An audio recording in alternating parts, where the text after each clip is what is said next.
Pertamanya kami dari kelas 5. Pagi ini kami praktek penanganan kecelakaan kerja di laboratorium serta cara penanganan. Selamat pagi semuanya. Selamat pagi, Pak. Ini kita akan melakukan praktikum, namun sebelum itu saya ingin kalian memastikan alat keselamatan di dalam laboratorium. Keselamatan kerja sangat penting. Untuk itu kita harus menjaga kedisiplinan kita supaya tidak terjadi apa-apa dalam laboratorium. Baik Bu, kami siap mendengarkannya. Sebelum masuk ke laboratorium, apa saja yang harus digunakan? Jas lab, masker, Sarung tangan, Ibu.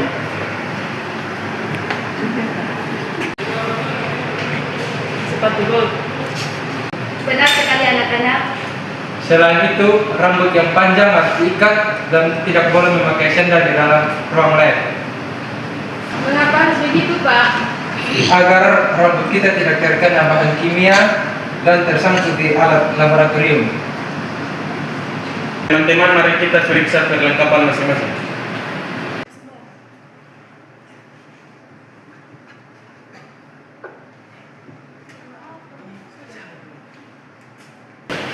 Saya harus senyum dulu ya.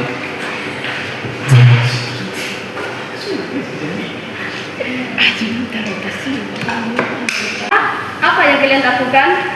Saya harus Kita tidak boleh makan dan minum dari lab laboratorium karena dapat terkontaminasi bahan bahaya. Eko, kenapa maskermu dilepas? Bapak panas, Pak. Tidak bisa begitu Eko, masker melindungi saluran pernapasan kita dari bahan kimia berbahaya. Keselamatan tidak boleh diabaikan hanya karena masalah tidak. Maaf, Bu. hati-hati awas tumpah. Baik Pak. Aduh, teman-teman yang bertumpah. Apa yang harus kita lakukan? Jangan panik.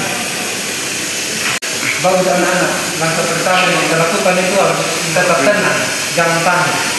Jangan langsung sentuh cairan dengan tangan kosong ya. Lalu bagaimana cara membersihkannya Pak? Gunakan alat pembersih yang sesuai.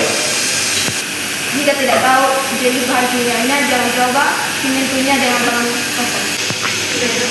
Jadi anak-anak, apa pelajaran yang kita dapat untuk hari ini? Pak, Silakan. kita harus menggunakan alat pelindung diri. Harus mematuhi pelajaran. Serta saat melakukan praktikum tidak boleh menghina.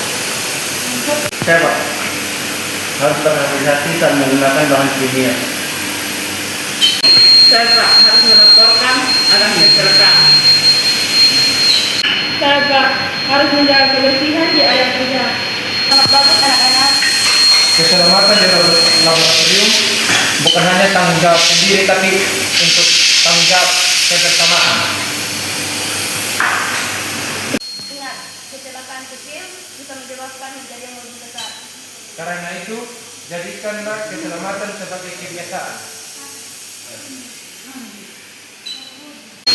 Kami berjanji akan mematuhi peraturan laboratorium.